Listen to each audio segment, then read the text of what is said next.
사랑받는, 그리고 하나님을 사랑하는 그런 은혜가 임하시기를 주의 이름으로 축복합니다. 다음 주일은 추수감사 주일입니다. 그래서 추수감사 주일이라는 것은 1년 동안 하나님의 은혜를 감사하는 그런 감사의 그런 주일이에요. 그래서 미국 같은 데는 한 달 가까이 감사하죠. 그래서 그런데 많죠. 감사 시작이 되면은 한 달 내내, 어디는 보름 동안 다 여행 떠나고 그 감사를 아주 하나님 앞에 마음껏 누리고 있습니다. 우리나라는 기독교 국가가 아니기 때문에 많은 것이 축소되고 있지만 다른 데는 감사가 엄청나요. 우리는 교회에서만 감사를 하는데 우리 성도들도 이 감사에 대해서는 참으로 신경을 써야 되는 것이 감사입니다. 우리가 감사는 물질로 표현을 하는 것이 감사입니다. 그래서 오늘 제목이 감사하는 행위, 감사하는 행위는 주의 계명이다, 명령이다는 거예요. 감사해도 되고 안 해도 되는 것이 아니라 감사는 명령이고 계명이라는 거예요. 우리가 십계명을 주듯이 그런 계명하고 똑같은 거예요. 예를 들면 엄마가 나를 낳아서, 부모가 낳아서 나를 여기까지 키워주셨는데 어머니 생신날에 감사하지 않아도 되죠. 그러나 안 하면은 부모가 서운하게 생각해요. 다 그래서 가르칩니다. 어려서부터 그걸 가르쳐야 돼요. 부모들은 그거 나중에 커서 감사 안 하는 거 그거 뭐라 할 거 없어요. 자기가 안 가르쳐서 그래요. 자기가 안 가르쳤고 자기가 부모에게 또 감사를 안 했기 때문에 안 해도 되는 줄 알고 또 안 하는 거예요. 뭘 보고 배워요? 말하는 걸로 배우고 또 행동으로 배우는 거예요. 내가 그전에도 얘기하잖아요. 아니 여기 지금 빨간불이 켜져서 못 건너가요. 그런데 바쁘다고 애 데리고 건너가 버려요. 그거 가르치는 거예요. 너는 빨간불이 있어 걸어가지 마, 건너가지 마. 말 안 해도 걔는 건너가요. 왜? 지 엄마가 그렇게 했기 때문에. 그거 가르치는 거예요. 모든 것은 부모에 의해서 배운 것에 따라서 그대로 행하는 거예요. 그래서 자녀는 부모의 태의 열매라고 그래요. 신앙도 똑같습니다. 신앙도 부모의, 엄마의 태의 열매로 열리기 때문에 보면 알아요. 자기가 얼마나 잘 가르쳤는가 못 가르쳤는가는 금방 알 수가 있어요. 이스라엘 백성들은 어떻게 했냐? 그들이 이제 마지막 재앙날 그랬어요. 6월절이죠. 마지막 재앙날 이제 하나님 명령이 떨어졌습니다. 너희는 양 한 마리, 1년 된 양 한 마리를 갖다가 문지방 문에다가 매달아 놔라.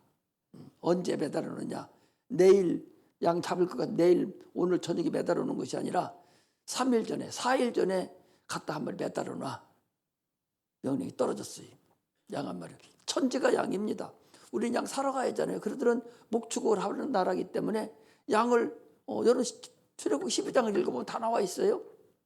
양을 천지가 양인데도 불구하고 1년 되고 틈실하고 가장 틈실한 양 한 마리만 갖다 매놓으라는, 문에다 매놓으라는 거예요. 그러면 자녀들이 물어봐요. 엄마, 아버지, 아니 다른 양들은 다 왜 저기 풀 뜯어 먹고 있는데 이 양 하나만 여기다가 이렇게 매놓았지? 한번 우리 찾아보고 갈까요? 자, 출애굽 12장 보겠습니다.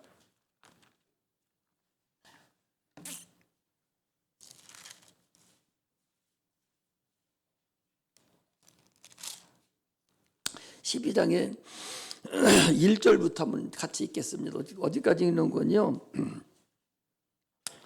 1절부터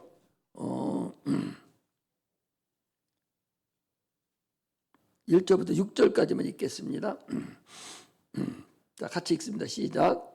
여호와께서 애굽 땅에서 모세와 아론에게 일러 가라사대 이달로 너희에게 달의 시작 곧 해의 첫 달이 되게 하고 너희는 이스라엘 회중에게 고하여 이르라.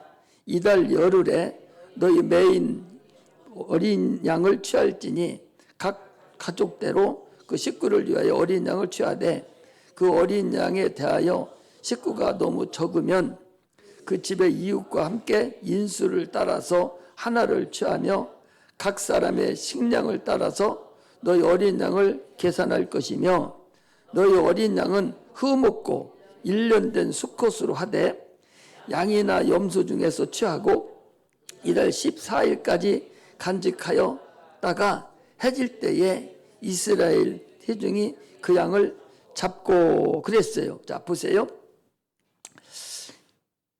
14일까지 간직해서 15일 날 잡습니다. 그런데 아니 지금 14일 날 15일 날 잡을 양을 미리 갖다 놓으라는 거예요. 미리 갖다가 거기 매달아 놓으라는 거죠. 며칠 전에 매달아 거기 보니까 여호와께서 애굽 땅에서 모세와 아론에게 일러가라 했을 이달로 너희에게 달의 시작 곧 해의 첫 달이 되게 하고 너희는 이스라엘 회중에게 고하여 이르라. 이달 열흘에 10일 날 아니 양을 지금 15일 날 14일 날 잡아야 돼요. 14일 날 잡아서 하나님께 문 임방과 설주에다가 바르고 구원을 이제 그 피를 통해서 육체가 구원받아요. 구원받으면 아니 천지가 양이니까 그날 14일 날 저녁에 잡아서 그냥 피를 바르면 되는데 10일 날 갔다가 매달아 놓으라는 거예요. 딴 양들은 밖에 다 다니는데 10일 날 양을 잡아서 잡지 말고 산 양을 눈앞에다 매달아 놓으라는 거예요. 살려서 놓으라. 그러면 자녀들이 물어보는 거예요. 엄마, 다른 양은 왜 다 저렇게 다 밖에서 푸 뜯어 먹는데 이 양 하나만 왜 여기다 묶어놨어요? 물어보면 이 양이 너를 위해서 죽을 양이다. 이 양이 너를 위해서 죽을 양이다. 이걸 가르치는 거예요. 이 양이 너를 위해서 죽을 양이다. 또 아들이 학교 갔다 돌아오면서 아버지한테 물어봐. 아버지, 다른 양들이 왜 다 밖에 돌아다니고 마음대로 풀을 뜯어먹는데 아니 이 양은 왜 여기다가 묶어놨어요? 풀 뜯어먹게 하지. 그러니까 아버지가 얘기하는 거예요. 이 양이 너를 위해서 대신 죽을 양이다. 너를 위해서 대신 죽을 양이라. 네가 죄를 지면 이 양이 대신 죽을 거야. 이것을 6월절 날 이것을 가르치려고 거기다 묶어놓는 거예요. 하나님은 우리에게 교육을 시키기 위해서 감사를 하라는 거예요. 모르니까. 아기가 조금 어느 정도 초등학교쯤 다니면 내일이 엄마 생일이니까 너 엄마한테 생일 선물 해야 되지? 엄마 돈 없어요. 내가 돈 줄게. 가서 엄마 생일 선물해. 이렇게 가르치잖아요. 조금 더 크면 엄마 생일 선물할게. 돈 좀 줘요. 이래서 그걸 가르치는 거예요. 생일 선물 하도록. 자기 돈 주고 자기가 가르치는 거예요. 이게 감사 생활하는 것은 가르치는 거예요. 하나님도 우리를 가르치기 위해서 감사의 계절을 놓는 거예요. 하나님 우리를 가르치기 위해서 절기를 놓는 거예요. 각 절기마다 빈손으로 가지 아니하고 다 재물을 가지고 가는 거예요. 안식일 날, 우리 주일날이죠. 이 주일날도 이게 절기 중에 가장 큰 절기입니다. 빈손으로 오지 말라는 거예요. 네가 하나님의 은혜를 깨닫고 알으라는 거예요. 1년에 최고의 감사하는 날을 알려준 거예요. 1년 전체 여기까지 사는 하나님의 은혜를 감사하기 위해서 가르치는 거예요.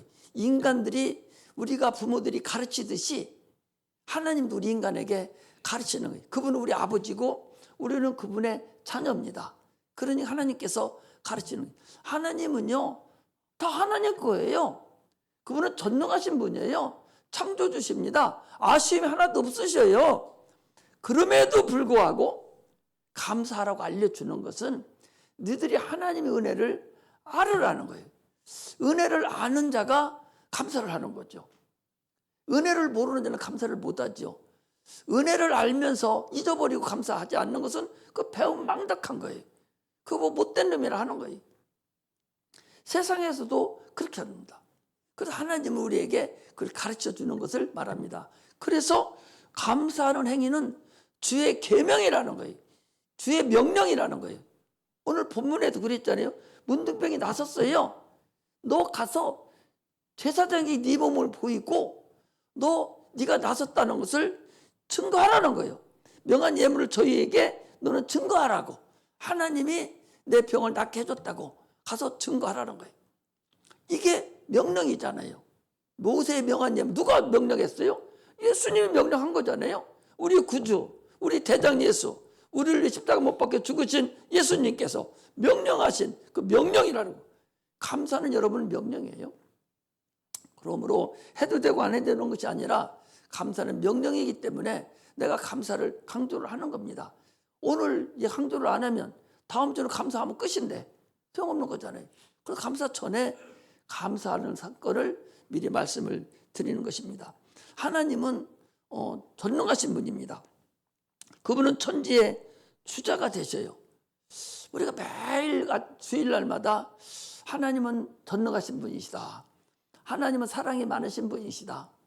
하나님은 창조주시다. 하나님은 독생자를 우리 주신 구주시다. 이렇게 해서 속성을 얘기합니다. 이걸 하나님 속성이라고 그래요.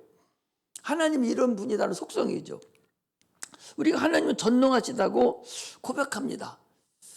우리 기도할 때도 전능하사 천지를 만드신 하나님 이렇게 기도를 해요. 이렇게 고백을 합니다. 하나님께 전능하다고 말로는 고백하면서 실상은 하나님은 전폭적으로 믿지도 아니할 뿐만 아니라 전폭적으로 의지하지를 않아요. 이것이 오늘날 우리 신앙인들의 근본입니다.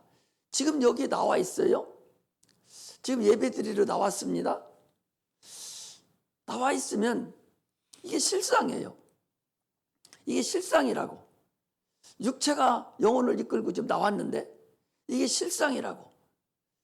내가 찬양을 드리고 예배를 드리면 살아계신 하나님이 우리 예배를 받으셔요. 하나님 살아계신과 그에게 나오는 자를 상 주시는 힘을 믿어야 할지니라. 이게 믿음입니다. 살아계심을 믿는 거예요. 믿기 때문에 예배를 드리는 거예요. 믿기 때문에 우리가 찬양도 드리고 믿기 때문에 기도를 하는 거예요. 안 믿으면 뭐하러 찬양하고 뭐하러 기도합니까? 믿으니까 찬양하고 믿으니까 기도를 하는 거예요. 안 믿는 사람은 기도하지 않죠. 하나님을 믿는다고 하면서도 마음적으로 의식으로 행해요. 마음으로 의식으로 한다고. 지금도 하나님이 살아계셔서 눈 감지 마라. 지금도 하나님이 살아계셔서 우리를 예배를 받으시고 계신데 여기에 하나님이 딱 앉아 계시면 조를 사람이 어디 있어? 응? 자세가 아니 자기 대통령한테만 가도 눈도 깜짝도 못하고 핸드폰도 못 갖고 들어가고 다 조사하고 꼼짝 못하고 들어가는데 아니 또 구청장 만나러 가는데도 예행연수 2번씩 하고 3번씩 하고 옷 다 단정하고 가서 카메라맨들이 들렁거리고 막 이러고 찍는데 천지를 만드신 자기를 영원한 죄악에도 구원해 주신 그 하나님 앞에 예배드리는 자가 졸고 앉아있고 눈 감고 감상해나 하고 앉아있고 그런 자가 어디 있어요? 왜 그렇게 합니까? 살아계심을 믿지 않기 때문에 그래요. 지금 의식을 행하는 줄 알고 있어요. 자기가 지금 의식 행하는 줄 알고 있다니까. 종교의식을 행하는 줄 알고 있다고. 관념으로 알고 있다고. 여기 앉아있긴 앉아있는데 관념으로 앉아있다고. 의식을 행하는 줄로 알고 있단 말이죠. 실상으로 하나님 앞에 예배 드린다고 생각하지를 않기 때문에 정신이 차리지 못하는 거예요. 실상으로 예배를 못 드리는 거예요. 아니 밥 먹는 사람이 실제 먹어야 배가 부르지. 상차려놓고 앉아있고 졸기만 하고 있으면 배가 불러요? 내가 하나님 앞에 예배 드린다는 그런 내 영혼이 하나님께 지금 뵙고 있는 거거든요. 예배 본다, 예배 드린다, 하나님 얼굴을 뵙는 거예요. 하나님 얼굴을 들고 나의 마음을, 믿음을 드리는 거예요. 이게 예배 본다, 예배 드린다 이렇게 하는 거거든요. 그러는 사람들이 예배 드리는데 어떻게 근데 어떻게 졸고 있어요? 어떻게 눈 감고 있어? 아니, 부모하고 무슨 대화를 나누는데 눈 감고 대화해요? 상대방에는 부모는 이런 얘기 저런 얘기 하는데 나는 눈 감고 이러고서 대화합니까? 이럴 수가 어디 있어요? 얼마나 여러분들이 내가 얘기하는 얼마나 허접하고 얼마나 하나님을 무시하고 얼마나 하나님을 얕잡아보고 그렇게 하지 않으면 어떻게 감히 그럴 수가 있어? 아니 사람끼리 친구끼리 대화를 눈을 발덩거리고 뭔가 혹시 잘못 얘기하는 거 있나 보고 자기 것을 의사라도 발표하려고 정신을 바짝 눈을 바짝바짝 뜨고 있으면서 어떻게 하나님을 뵙는 하나님을 만나는 과정에서 눈 감고 졸기나 하고 앉아있고 상대방이 말하든 말든 그냥 이러고 있는 그런 사람이 어디냐 말이에요. 응? 그런 사람이 어디 있어? 얼마나 하나님을 무시하는 거야? 얼마나 하나님을 얕잡아봐? 얼마나 헛헛하게 예배를 드리냐고. 1시간만 예배 잘 드려도 인생이 바뀌어버려요. 1시간만 잘 드려도. 이 한 예배 2시간만 해도 정신 차려서 길을 듣고 있어도 수지 맞는다니까. 그런데 의식만 행하는 거야. 의식만. 내가 그걸 얘기하는. 우리 새벽 기도 때도 그 얘기. 의식만 행한다니까. 하나님을 사랑하는 마음은 전혀 없어. 그러고서 어떻게 내가 무슨 일이 있을 때 하나님 나 좀 도와달라고. 하나님 나 좀 어떻게 해달라고. 어떻게 그럴 수가 있어요? 하나님은 아까도 말씀드렸지만 부족함이 없는 분이에요. 아쉬움이 없어요. 모든 것이 다 하나님 거예요. 하나님은 전능하신 분이고 그분은 우리를 아버지시고 우리는 그의 자녀입니다. 이것이 성경에서 말하는 우리의 근본입니다. 그렇다면 우리가 그분의 자녀라면 전능하신 하나님의 자녀라면 아니 그분의 전능함을 내가 사용해야 되지 않겠어요? 아니 부잣집 자녀는 아버지한테 그냥 얘기해서 몇 억짜리 그냥 차도 갖다 사주기도 하고 아버지한테 필요해야만 사주기도 하고 우리는 아버지가 부자가 아니라서 결혼 생활에도 사골세방도 시작했는데 부자 아버지를 둔 사람은 아파트 35평, 40평, 60평 가지고 시작을 해요. 그런 사람들은 그게 우리의 예표고 그림자예요. 아니 부자 아버지 둔 사람은 지난번에도 그런 얘기 했어요. 어떤 사람이 재벌인데 미국의 큰 재벌인데 한국에 와서 이렇게 출장 나오면 재벌 아버지는 조그마한 여관 한 칸짜리 그것도 수행 비서도 없이 한 칸짜리 그냥 받으시 이러고서 거기서 묵고 그리고 있다가 많은 사람들 만나고 그러고 가는 거예요. 근데 그 아들은 들으면 수행원을 막 20명 30명 데려놓고 호텔 하나를 갖다 다 아주 빌려가지고 이러고서 아주 화차련하게 하고 가요. 그런 게 기자들이 물어본 거예요. 아버지한테. 그 회장이죠. 회장한테 물어보는 회장님 당신의 아들은 저렇게 화차련하게 호텔 전체를 한 층을 빌려서까지 저 난리를 치면서 화차련하게 먹고 그렇게 잘하고 가는데 아니 회장님은 어떻게 그렇게 초라하게 여관 하나 빌려서 그리고 있다가 가십니까? 그러니까 그 회장님 하는 말씀이 걔는 부자 아버지를 둬서 부자 걔네 아버지는 그렇게 부자요. 저 세계를 다스리는 그런 큰 부자라서 그렇게 화찬란하게 하고 다녀도 능히 다음이 없으니까 저 아버지가 받아서 마음껏 화찬란하게 산다는 거예요. 그런데 회장인 나는 우리 아버지는 아주 초라한 가난뱅이 그럼 우리 아버지는 가난뱅이기 때문에 나는 그렇게 산다고. 무슨 얘기인지 알겠어요? 오늘 우리는 하나님은 전능하신 분이라니까. 부자니까 우리는 하나님 아들이요. 그러면 하나님 아들 걸 마음껏 갖다가 우리가 살아야 될 거 아닌가. 그거란 말이에요.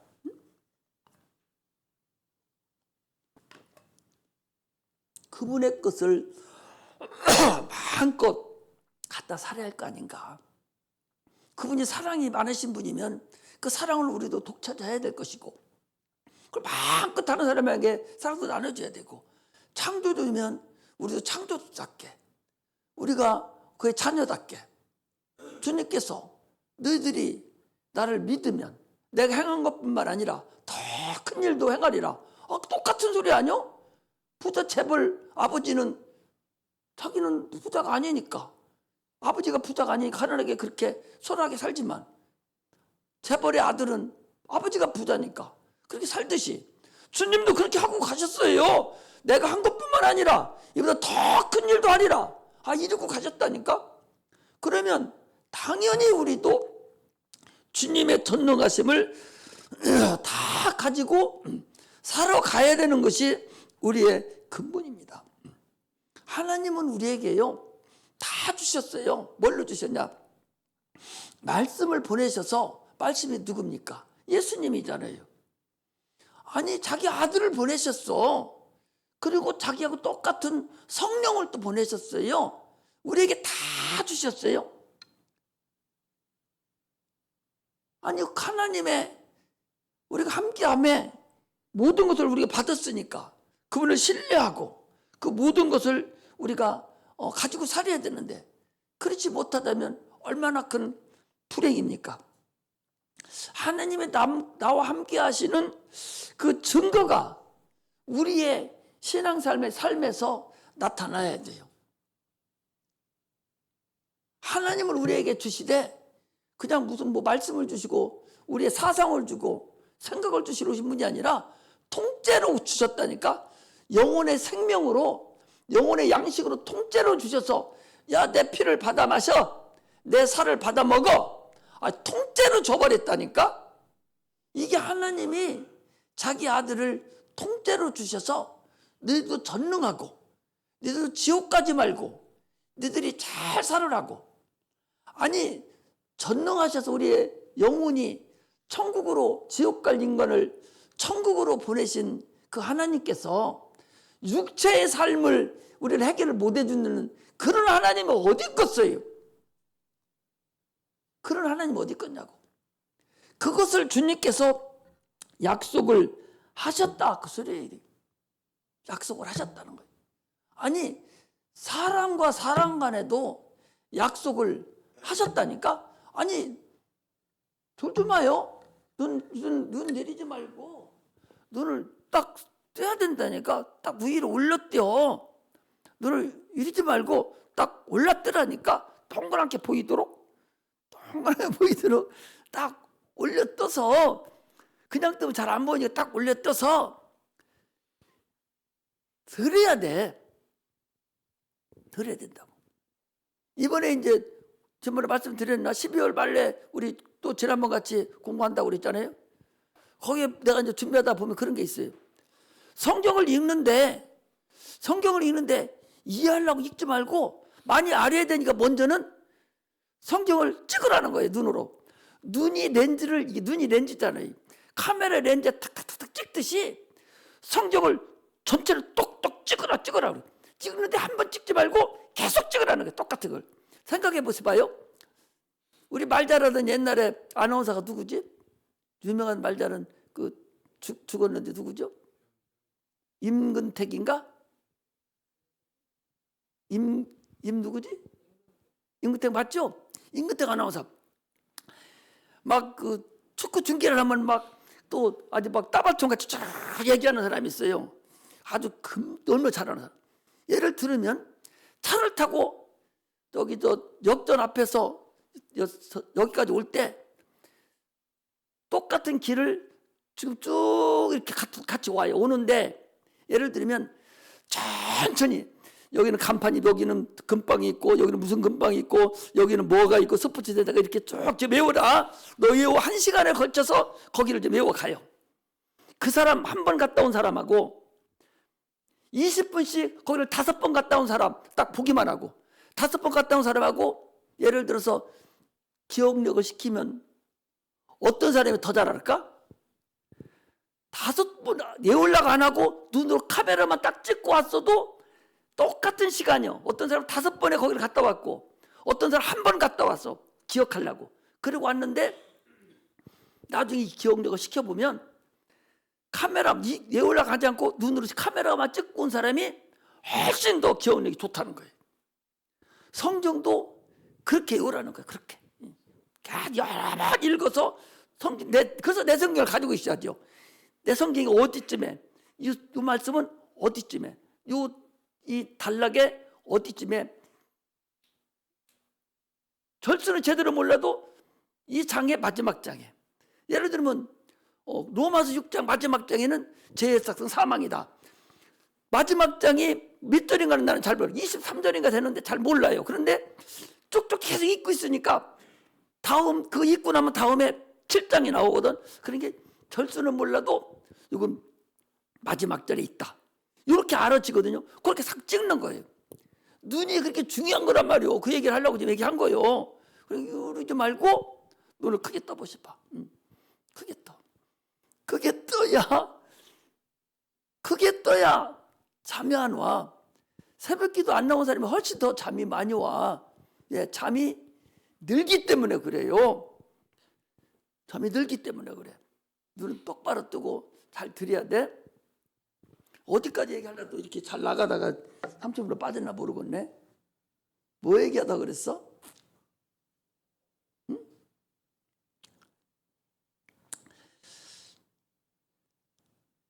하나님은 참으로 말씀을 세상에 보내시고 그 말씀 육신이 되어서 오셔서 우리를 인도해 주셨는데, 통째로 내 살을 받아먹고 내 피를 받아 마셔 통째로 주셨어요.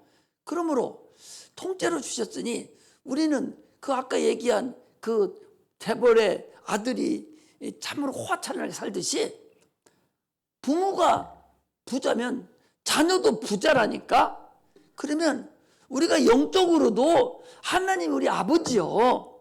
그러면 그분은 전능하시고 능치 못함이 없으시고 전지하시고 전능하신 분이기 때문에 저 미래도 불고 사람 마음속도 띠뚫어보고 그런 분이니, 내가 그분과 연합이 돼서 같이 있다면 당연히 나도 그렇게 돼야 돼. 할렐루야. 무슨 얘기인지 아시겠죠? 그것을 확 가지라고 소리. 영혼을 우리를 구원해 주시는 그 하나님이 육체 문제를 해결을 안 해줘요? 반드시 해결해 준다니까. 아니, 나 공부만 시켜주는 하나님이 먹을 거 안 주고 말아버려요? 그렇지 않다니까. 육체의 부모하고 똑같다는 걸 알아야 돼. 그래서 우리는 하나님 말씀과 나의 믿음이 딱 부딪힐 때 역사가 일어나는 거예요. 예를 들면 병이 낫는 것은요, 하나님과 나의 믿음이 부딪혔을 때 나타나는 그림자예요. 내가 믿음으로 하나님과 딱 믿음이, 하나님 말씀과 내 믿음이 딱 받쳐지면 치유의 역사가 나타나잖아요. 믿을 때 믿음대로 될지어다, 믿음대로 될지어다 그랬잖아요. 그러니까 치유가 딱 나타나는 것은, 자는 벌써 치유가 나타났다는 얘기는 하나님 말씀과 네 믿음과 지금 매치가 됐구나, 조화를 이뤘구나 하는 것에 대한 하나의 그림자라는 걸 알 수가 있습니다. 이만큼 사랑과의 사이에서도 약속을 한번 하면 그 약속을 지킵니다. 이것은 반드시 이렇게 하기로 약속을 서로 언약을 하면 그 언약을 반드시 그 사람은 지키셔야 되죠. 그러나 약속하지 않은 것에 대해서는 나중에 뭐 얘기해도 약속 안 지켜도 상관없지요. 그렇지 않아요. 이것은 언제까지 내가 갚겠습니다 했으면 그거 갚아야 돼요. 내가 이거 언제까지 이렇게 하겠습니다 하면 반드시 인간의 도리로서 해야 될 일이에요. 그냥 안 갚으면 안 되죠. 그러니까 내가 손해보더라도 다른 데 또 빌려서라도 또 거기를 갚아야 되는 것이 사람의 도리입니다. 그러나 약속하지 않은 것은 안 갚아도 돼요. 약속하지 않았는데 내 책임질 이유가 없어. 하나님과 우리의 관계는 약속의 관계입니다. 오죽하면 구약, 신약, 그 언약이라는 얘기고 약속이라는 얘기. 구약은 지나간 약속이고 신약은 새로운 약속이에요. 하나님 우리의 약속이라는 거예요. 약속을 알아야 신앙생활을 할 거 아니에요. 약속을 알아야 하나님과 나의 관계가 성립이 될 거 아니에요. 그래서 주님 뭐라 하겠어요? 영생은 유일하신 참 하나님과 그거 버리신 자 곧 예수 그리스도를 아는 거라는 거예요. 성경을 아는 것은 예수를 아는 거예요. 예수를 아는 것은 하나님을 아는 겁니다. 약속을 모르고 어떻게 기도를 해? 뭐 준다고 했는지도 모르는데. 아니 준다고도 안 했는데 달라가면 줍니까? 아니 내가 누구한테 뭐 달라가면 너 이한테 내가 너 줄게 해야만이 그 사람이 책임을 지고 주지. 그런데 약속도 안 했는데 달라가면 그래 남으면 줄까 모를까 너를 내가 왜 줘? 이래버릴 거 아니에요. 그러니 반드시 약속과 책임은 공존해요. 그럼 하나님이 우리에게 약속을 했는데 그 약속을 우리가 알아야 될 거 아니요? 하나님은 내가 내 아들까지 줘서 너희들 생명을 내가 보존하겠다고 이렇게 아주 말씀하신 분이 우리 주님이세요. 제 싹은 사망이다. 반드시 죽는다. 하고서 예수가 대신 아들이 인간의 죄를 딱 짊어졌으니까 이제 죽어야 돼요. 그럼 하나님은 전능하신 분이니까 없던 걸로 하자 해도 돼요. 그런데 제 싹은 사망이니까 아들을 죽는데 내몰으셨어요. 그래서 내 이잔이 넘어가기를 원하나이다. 이렇게 해도 주님이 약속한 것이 있어. 누구하고 약속했어요? 천지를 불러서 내가 복과 생명과 사망과 저주를 네 앞에 두었느니 너와 네 자손이 살기 위해서 너는 복을 택하고 생명을 택하라. 신명기 30장 19절에 그랬어요. 하나님은 누가 무슨 맹세를 하려면 높은 사람하고 맹세를 해야 되는데 또 높은 사람이 없으니 천지를 불러서 맹세를 할 정도로 하나님 우리에게 약속을 하는 그런 약속의 관계라는 사실을 알아야 돼요. 그 약속을 우리가 잘 알아야 되지. 성경을 읽어야 약속을 알죠. 성경을 모르고 어떻게 약속을 합니까? 그래서 성경을 알아야 되고 또 설교를 자꾸 들어서 하나님 약속을 알아가는 것, 이것이 우리의 근본의 신앙생활이라는 걸 알아야 됩니다. 그래서 하나님 무엇을 약속하셨는가? 그 약속 우리가 어떻게 받아야 될 수 있는가? 이것이 중요한 거예요. 오죽하면 주님이 그랬지 않습니까? 약속을 하는데 내가 약속을 하는 너희들이 받을 방법이 있어. 그 방법은 구하는 거야. 약속을 했어도 기도하지 않으면 받을 수가 없어요. 그릇이 있어야 되지. 아니 내가 너에게 뭘 주기로 했으면 받을 그릇이 있어야 할 거 아니요. 그릇을 안 갖고 오면 어떻게 어디다 줘? 그것이 바로 기도라는 거예요. 구하는 거라니까. 네가 무엇인지 구하면 내가 시행하리라. 이거예요. 이게 하나님 우리의 근본의 약속입니다. 하나님 우리에게 주신 하나의 은혜예요. 그런데 그 구하지 않으면 어떻게 받아? 구해야 될 거 아니요. 그런데 구하지 않아. 기도하지 않아. 그럼 왜 안 해? 두 가지예요. 하나는 교만하고 하나는 네가 교만하지 않으면 네가 예수를 안 믿든지 살아계심을 못 믿든지 둘 중에 하나요. 아니 하나님 살아계신 줄 알으면 내가 필요한 걸 반드시 구하게 돼 있어요. 그보다 더한 것도 구하는데 필요하지 않으니까 안 구해. 근데 하기는 꼭 필요한 거야. 그런데도 구하고 구하지 않는 것은 네가 처음부터 하나님 의식으로 여기고 건성으로 여기고 하나님 안 믿었던지, 아니면 네가 교만해서 하나님 없어도 되겠다고 생각했던지, 이게 반드시 그 둘 중에 하나가 됩니다. 저 안 믿는 사람들이 하나님께 기도한다고 어디 뭐 하나님께서 주십니까? 안 줘요.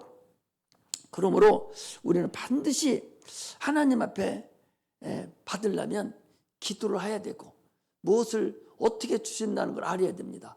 네가 받지 못한 것은 네가 구하지 아니하며, 구하여도 네가 얻지 못하면 네 정욕으로 쓰려고 하는 것이다. 하나님을 위해서 쓰지 않고, 네가 정상적으로 쓰지 않고, 네가 네 스스로 또 다른 데 정욕으로 쓰려고 네가 구한 것이 아니냐. 그래서 이렇게 돼 있어요. 잠언 30장 8절에 보면 나를 부하게도 마시고 나를 가난하게도 하지 마옵소서. 그 얘기는 뭐냐?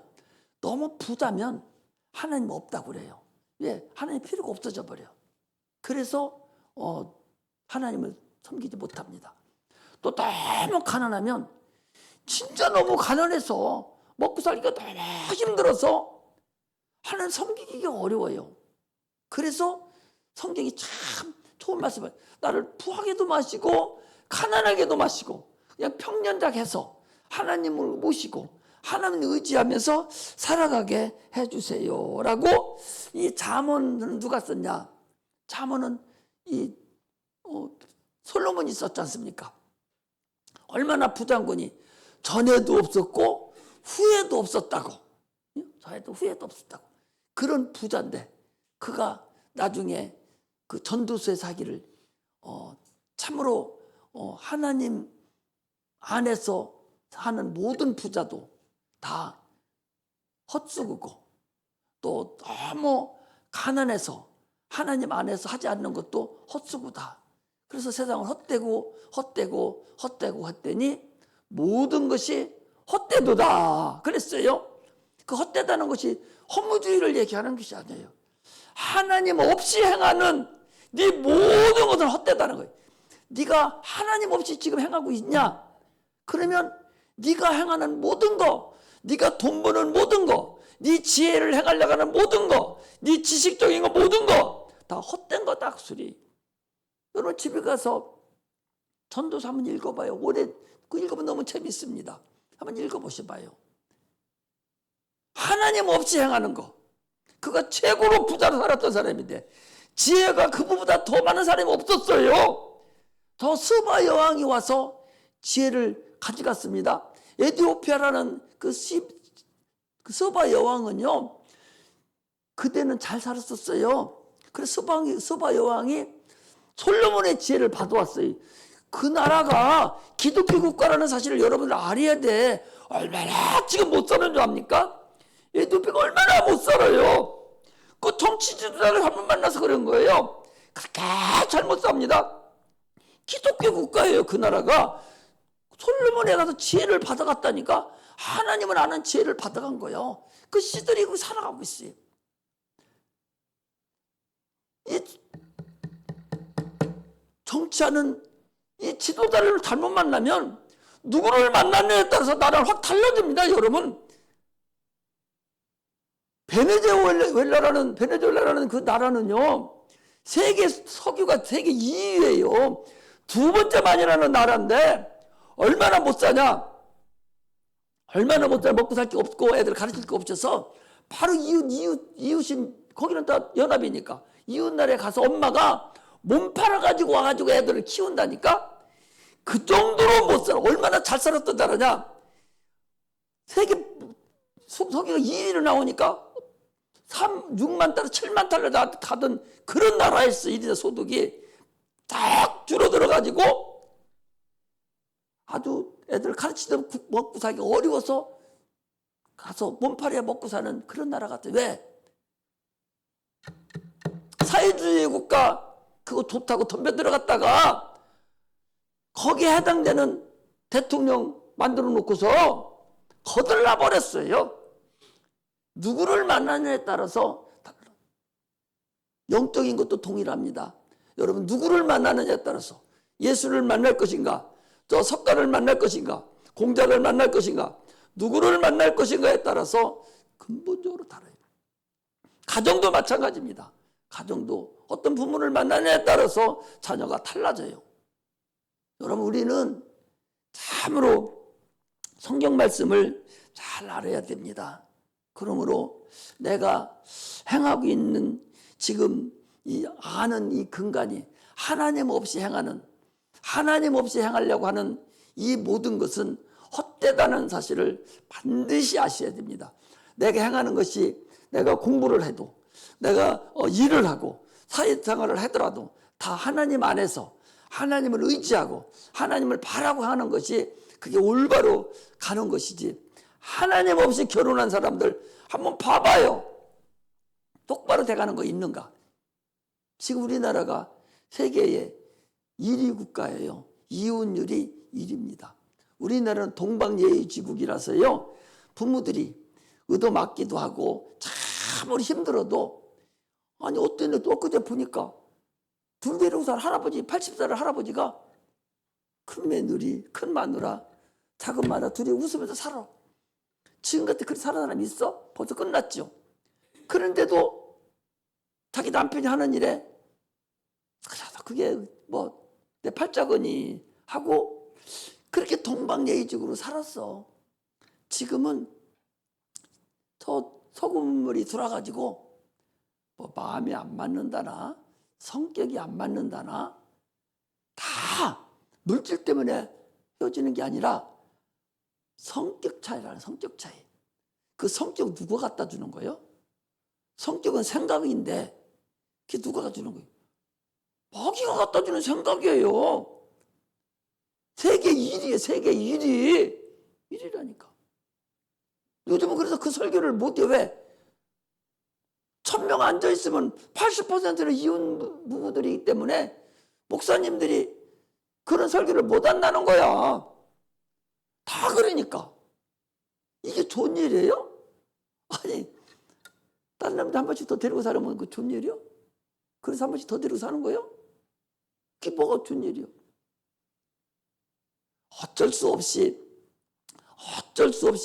그럴 수도 있어요. 어쩔 수 없이 그것이 한 10%나 된다든지 그런 사람 이해를 할 수가 있습니다. 보통 아무것도 아닌 거 가지고 헤어지는 것이 아니라, 그렇지 않으면 그냥저냥은 갈 수 있어요. 한 10% 정도는 이해할 수 있어요. 성격도 안 맞을 수가 있죠. 또 믿음 때문에 또 그럴 수도 있죠. 또 사망한 것 때문에 또 그럴 수도 있죠. 그러나 요즘은 그냥 살아보고 나중에 결혼한다고 그러고, 젊은 사람들이, 나이 많이 먹은 사람은 그렇지 않아요. 우리나라는 10%도 안 됐었어요. 세계에서 최고로 이혼율이 없었던 나라가 우리나라예요. 근데 지금은 최고로 많다니까. 이게 뭐가 잘못된 거잖아. 젊은 사람들이 그렇게 된 거예요, 지금. 젊은 사람들이. 그러므로 인해서 이게 하나님 없이 사라진, 하나님 없이 결혼한 그 근간입니다. 하나님이시 결혼한 사람은 그래도 그렇게까지는 안 가. 하나님이시 목사가 목사가 줄에 서가지고 한 그런 결혼한 가정은 그래도 적다니까. 그래도 하려고 해도 한 번 더 생각해보게 돼. 그래도 하나님하고 했어. 하나님이 거기서 보증을 섰기 때문에, 목사가 대리해서 보증을 섰기 때문에 그래도 적다 하는 것을 우리가 알 수가 있습니다. 우리는 하나님 안에서 사는 그런 자가 되시기를 주의 이름으로 축복합니다. 할렐루야. 우리 신앙은요, 신앙의 역사가 있어야 돼요. 각자의 신앙의 역사가 있어야 돼요. 한 알에, 잘 보세요. 한 알에 씨가 땅에 떨어져서 열매를 큰 나무가 될 때까지 첫째는 싹이 나고 두 번째는 이삭이 나고 그 다음에 이삭이 붙은 열매다라고 마가복음 4장 28절에 보면 그 역사를 얘기하게 나와요. 그 나무의 역사를 얘기하거든요. 나무의 역사 여러분 볼 것도 없어. 딱 끊어보면 나이테가 꼭 나와. 그 나이테가 이게 1년, 2년, 3년, 4년 됐냐에 따라서 나이테가 나오니 그게 그 나무의 역사예요. 그 역사가 있잖아요. 마찬가지로 우리 신앙도 여러분 신앙의 역사가 있어야 돼. 신앙의 역사가 있어야 돼. 한 세상 살고 나면 신앙의 역사가 있어요. 아브라함이 갈대 우리에 살다가 하나님의 부름을 받아서 그가 한평생 이제야 네가 나를 사랑하는 줄 내가 알았노라고, 이제야 네가 나를 경외하는 줄 알았노라고, 너는 나의 친구라고 라고 할 때까지 그 기간이 길었습니다.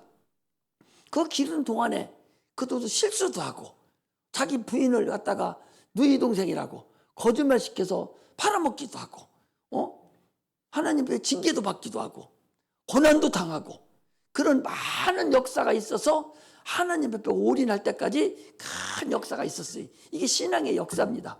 여러분들과 나도 각자가 신앙의 역사가 있어야 돼요. 이게 간증입니다. 나이테가 있듯이 우리도 신앙의 역사가 있어서 그 역사 속에서 신령한 일이 나타나야 됩니다. 처음에는 별거 아니었던 하나에 대해 믿음이 점점 커서져 큰 나무가 돼서, 아니 씨가 이 새는요 근본적으로 아주 당연하게 씨앗을 보면 톡 쪼아서 먹게 돼 있어요. 새는 그렇다. 무조건 먹을 것도 안 먹고 찌라가 있으면 톡톡톡 찍는 먹는 근성이 있거든요. 씨가 땅에 딱 떨어지면 새에게 먹히지 아니하고 딱 땅에 떨어져서 덮여버리면 그 씨가 뿌리가 나고 싹이 나고 운이 돋아서 이제 큰 나무가 돼요. 큰 나무가 되면 거기에 자기를 쪼아먹던 새가 와서 둥지를 들고 거기 살아요. 저를 쪼아먹던 새가. 또 사람들이 와서 그늘에 거기 쉽니다. 우리 인간은 똑같아요. 여러분들과 내가 처음에 믿음의 씨가 심겨졌잖아요. 누구를 통해서도 믿음의 씨가 심겨졌습니다. 심겨지면 그것이 큰 나무가 돼야 돼. 큰 나무가 돼서 많은 열매를 열어서 사람들을 이득 보게 해주고, 또 새들이 와서 쪼아먹던 새들이 와서 나를 통해서 덕을 보고 둥지를 들고 살게 만들어주고, 또 인간들이 와서 거기 가서 쉼을 얻도록 해줘야 돼요. 이것이 우리가 나타내야 될 역사성입니다. 이게 신앙의 역사예요. 여러분들이나 나나 그런 신앙의 역사가 있어야 됩니다. 우리가 주일학교 우리가 예배를 드리잖아요. 내가 될 수 있으면 우리 선생들한테 설교 맡겨도 돼요. 내가 될 수 있으면 안 줍니다. 왜? 내가 하기를 그 어린 영혼들이 중요해서. 지금 그들이 씨를 지금 심잖아요. 걔들한테 심어놓으면 그 씨가 나중에 발화가 돼서 누가 될지 어떻게 알아요? 그렇기 때문에 자꾸 씨를 심는 거예요. 나도 9시 11시 예배까지 있으면 아침에 준비 시간도 많고 좋아요. 여기 왔다 가면은 예배 드리고 가면 시간이 촉박해지고 또 준비 시간도 적어지고 기도 시간도 적어져요. 그럼에도 불구하고 내가 걔들한테 복음을 전하는 것은 걔들이 적어도 여기 한 달, 두 달만 다녔어도 하나님은 알게 만들려고, 한 달만 왔다가 몇 번만 왔다 갔어도 하나님이 이런 분이라는 걸 알게 하려고, 그러려고 내가 걔들한테 하는 거예요. 우리 세종이 오늘 왔잖아. 저는 초등학교 다닐 때 여기 계속 참석을 했는데 그거 딴 데 갔어요. 근데 이제 친구 잘 만나서 또 우리 귀서 만나가지고 또 이제 오늘 왔습니다. 그것이 이제 그 씨가 그전에 다녔던 것이 이제 파라가 조금씩 돼서 말기도 좀 알아 들어가지. 전에는 전혀 못 알았거든. 금요일에 와서 쭉 그 복음에 얘기해 주니까 알아듣더라고. 쫑긋하고 알아듣더라고. 이제 알아들어가는 과정이거든요. 그래서 내가 씨를 그렇게 심는 거예요.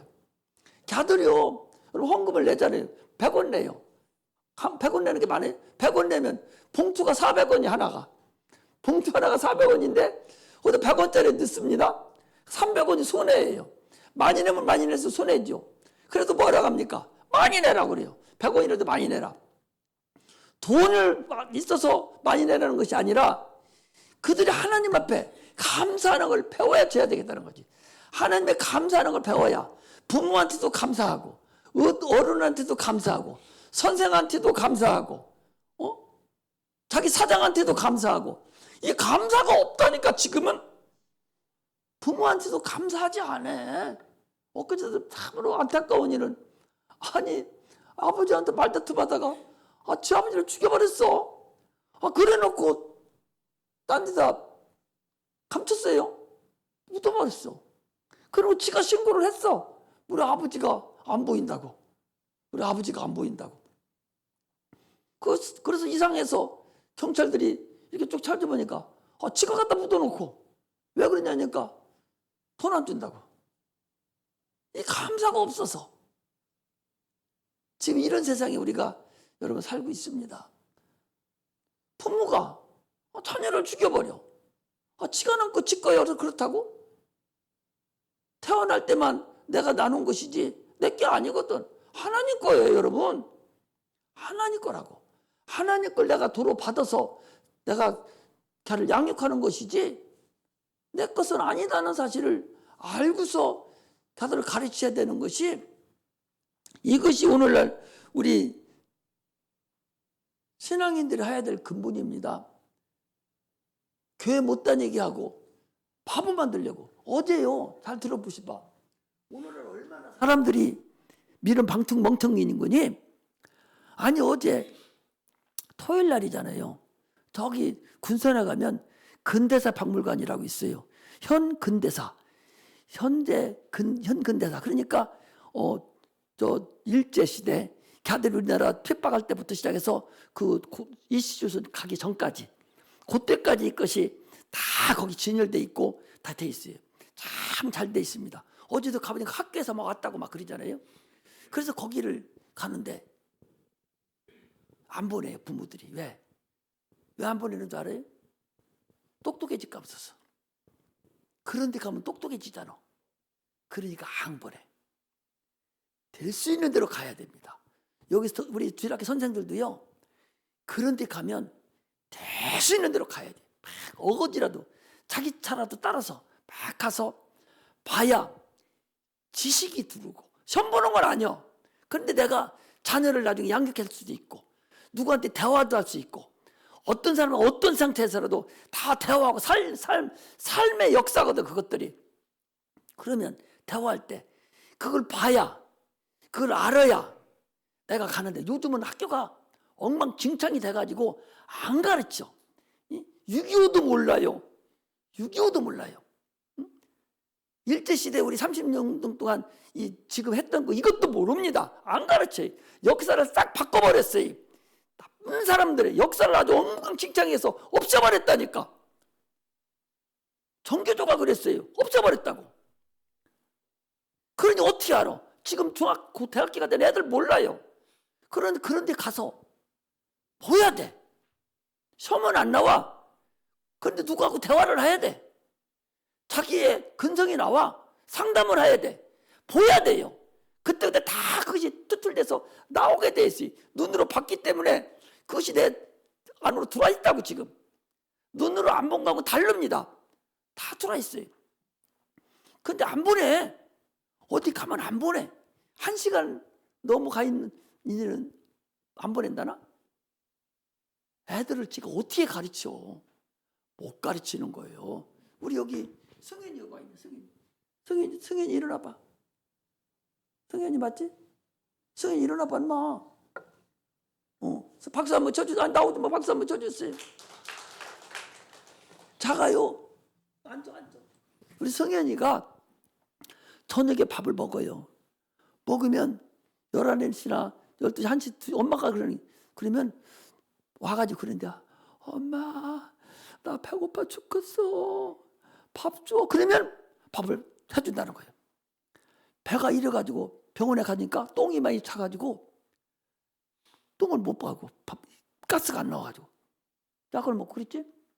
똥이 차가지고 하도 먹어서 내가 불러서 그랬어요. 성현아, 나하고 이렇게 약속을 딱 했죠. 저 딸도 그렇게 했어요. 야, 인증서 찍어 해가지고 딱 찍어놓고 센터에서 밥 먹고 나면 다음날 아침 먹을 때까지는 간식도 안 먹고 밥도 아무것도 안 먹기로 딱 찍었어요. 저 한 달 됐지? 한 달지? 날씬해졌어요. 배가 이래가지고 똥도 못 싸가지고 배가 아픈 애가 목사님하고 약속해서 100% 지키는 거예요. 엄마가 아무리 해봤자 소용없어. 그래, 안 그래요, 집사님? 그러죠. 아니, 이렇게 가르쳐야 되는데, 여기 오면 똑똑해지는데, 바보 멍청이를 만드는 거예요. 애들을 바보 멍청이를 만드는 거예요. 얼마나 어리석은지 알 수가 없어요. 우리는 자꾸 이렇게 가르쳐야 돼요. 애기들을 가르치려고. 어제도 거기 가는데 애들이 늦게 온 애들 그냥 가라고. 그 한참 후에 왔어요. 가득 기다렸다가는 늦죠. 오늘은 일찍 왔더라고. 다시 불러가지고 어제 그 닭강정 우리 먹으러 갖다 올려놨던 거 2사람이 안 갔는데 그걸 먹이고 앞으로 일찍 나오라고 그러고, 그리고 자기들도 위로를 가죠. 우리 선생 보고 내가 야들 둘만 그 분이에 율동시키라고 열심히 배워가지고 오히려 더 좋아가지고 그리고 왔습니다. 이렇게 애들을 가르쳐야 돼. 가르쳐야 돼. 못 가르치니까 그꼴 구멍이 나오는 거예요. 주일학교 적어도 6년 나오면 그래도 하나님을 알고 예수는 안 믿어도 어디 가도 뭔가 나사 빠진 것 같아가지고 좀 하나님을, 예수는 내가 믿어야 되는데 교회를 가야 돼, 이런 생각을 자꾸 들게 만들어줘야 되는데 안 나오더라도 그럼 언젠가는 나오게 돼 있잖아요. 그런 것도 없이 여기서 다른 것만 가르치고 나면 소용이 없어서 내가 이 자기 역사를 그렇게 알아야 되고 하나님과의 관계를 우리가 알아야 될 것을 지금 말씀을 드리는 것입니다. 오늘 본문은요 간단해요. 오늘 본문은 간단하지만 우리에게 주는 메시지가 강합니다. 주여 원하시면, 그렇죠, 거기 주여. 아니 문둥병자가 주님 나 문둥병 좀 고쳐주세요. 이래야 될 거 아니요? 자기 의지가 있잖아요. 그런데 뭐라 하냐? 주여 원하시면 나를 깨끗게 하실 수 있나이다. 주여 원하시면 나를 고쳐줄 수 있습니다. 이거예요. 그러나 주님이 원하지 않으면 나는 그냥 문둥병으로 살 수밖에 없습니다. 나는 그렇게 살겠습니다. 모든 것, 나의 병 고치는 것과 나의 모든 사는 모든 것은 당신께 달렸습니다.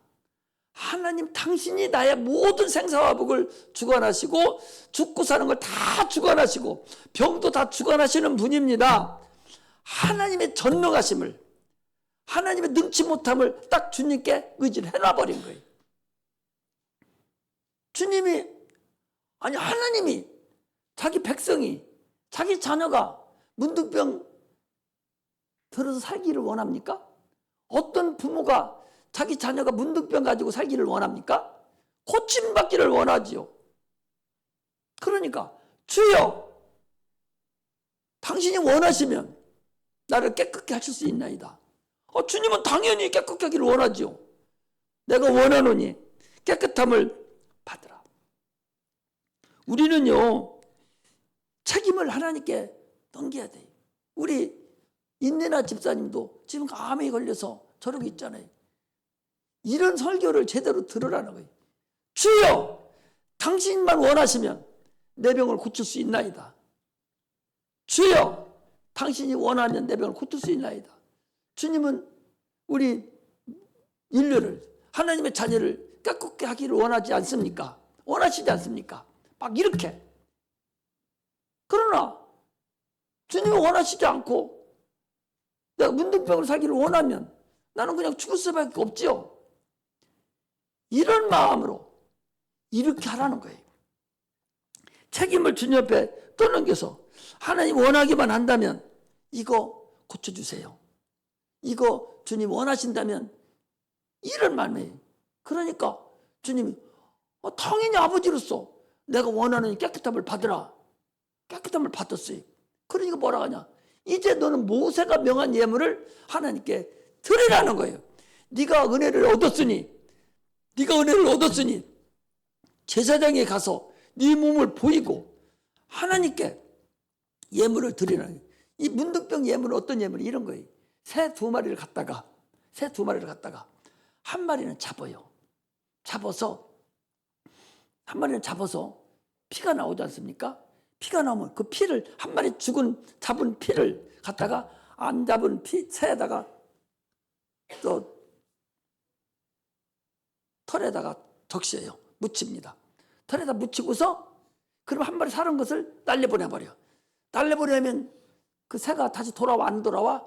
안 돌아오잖아요. 그것은 네 문둥병이 날라갔다는 거예요. 구약에는요 대속죄를 이렇게 합니다. 양 2마리를 가지고 와요. 2마리를 갖다가 한 마리 양은 잡습니다.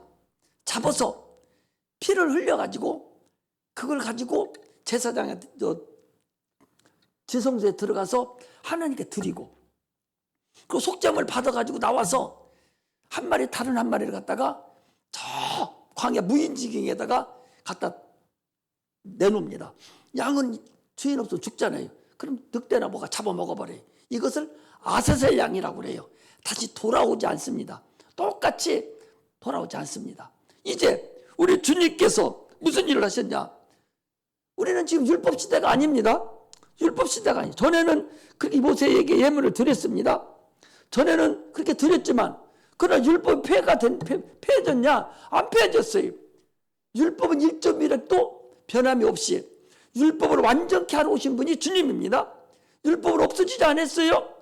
그 행하는 것만 없어졌지 정신은 그대로 남아 있습니다. 남아 있는 거예요.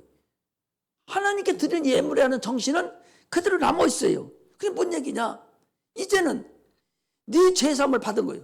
여러분들과 내가 하나님 앞에 제사함을 받아서 이 제사함을 받아서 이 새가 날아가 버리듯이 우리 죄가 날아가 버린 거예요. 여러분들의 내 죄가 날아가 버린 거예요. 여러분들의 내 병이 날아가 버린 거예요. 무인지경으로 아사셀 양이 나가듯이 나가버렸어요. 여러분들과 내가 지금 뭐 했습니까? 영원히 죽을 수밖에 없던 자였잖아요. 영원히 죽을 수밖에 없던 자들이었었는데 하나님께서 독생자 예수님 보내주셔서 지옥 안 가고 천국 가도록 인도해 주셨잖아요. 그 죄가 이미 아사셀 양으로 나가버렸고 끝나버렸습니다. 예수님이 누구예요? 우리 죄를 짊어지시고 십자가 못 박혀 죽으셨어요. 무덤에 들어갔습니다. 죽고 무덤에 들어가셨어요. 뭐가 들어갔어요? 죄가 그 안에 들어간 거예요. 죄를 짊어지고 십자가 못 박혀 죽었으니 그 몸뚱아리가 예수님의 신체가 물속에 땅속에 들어가 버렸어요. 그럼 그 안에 예수님 육체만 묻혔습니까? 죄도 같이 묻혔어요. 죄는 그 안에 들어가 버렸습니다. 들어가 버렸고 예수님은 살아나서 부활해서 올라오셨어요. 이게 하나님 우리를 인도해 주신 근본입니다. 십자가 예수님이 인류의 죄를 다 짊어지시고 죽으셨어요. 그 십자가에 누가 매달렸습니까? 예수님이 매달렸지만 죄가 거기 같이 매달렸어요. 죄가 십자가에 못 박혀 죽은 거예요. 끝나버린 거예요. 이게 우리가 구원받은 근본입니다. 모세가 뱀을 든 것 같이 인자도 들려야 하려니 장대에 누가 매달렸어요? 인간을 물어 죽인 뱀이 매달려 있는 거예요. 마찬가지로 죄가 매달려 있는 거예요. 예수님은 부활해서 살아나오셨어요. 그런 은혜가 우리에게 입혀졌는데 그 은혜를 탐복하고 육체의 어려운 것만 생각하지 말고 내가 하나님 앞에 받은 그 영적인 은혜가 구원받은 은혜가 참으로 그 첫사랑이 되살아나지 않으면 감사를 할 수도 없을 뿐만 아니라 우리의 신앙은 허접하고 의미가 없다. 그런 말씀을 여러분들에게 내가 드리는 것입니다. 당연히 육체 생각도 해봐야 되죠. 내가 여기까지 인도한 것이 하나님의 은혜가 아니면 과연 내가 이럴 수 있을까? 부모를 내가 이렇게 만나지 않았으면 내가 이렇게 왔을 수 있을까? 내가 하나님의 은혜를 만나지 않았으면 교회를 이렇게 만나지 않았으면 내가 이렇게 올 수 있을까? 이 모든 것을 감사를 한번 뒤집어 보면 끝이 없어요. 끝이 없다고. 그 은혜를 하나님 앞에 참으로 마음껏 드리는 것이 이 감사절기입니다. 구원받은 은혜에 감사하고 임마누엘 성령이 내 안에 오셔서 나를 인도하신 은혜에 감사하고 영원한 지옥 형벌에서 구원받은 것을 감사하고 거듭나게 한 것을 감사하고 은사도 주시고 직분도 주셔서 여기까지 인도하신 그 하나님께 감사하고 이 감사는 물질로 표현을 해서 하나님의 명령이고 하나님의 계명이라고 알아야 됩니다. 그래서 주님께서도 성령도 그러지, 범사에 감사하라. 주신 은혜에 감사하고 주실 복에 감사하라.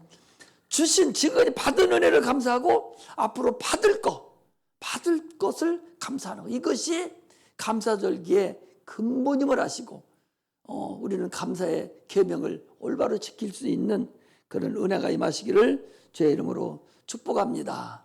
할렐루야. 기도하겠습니다.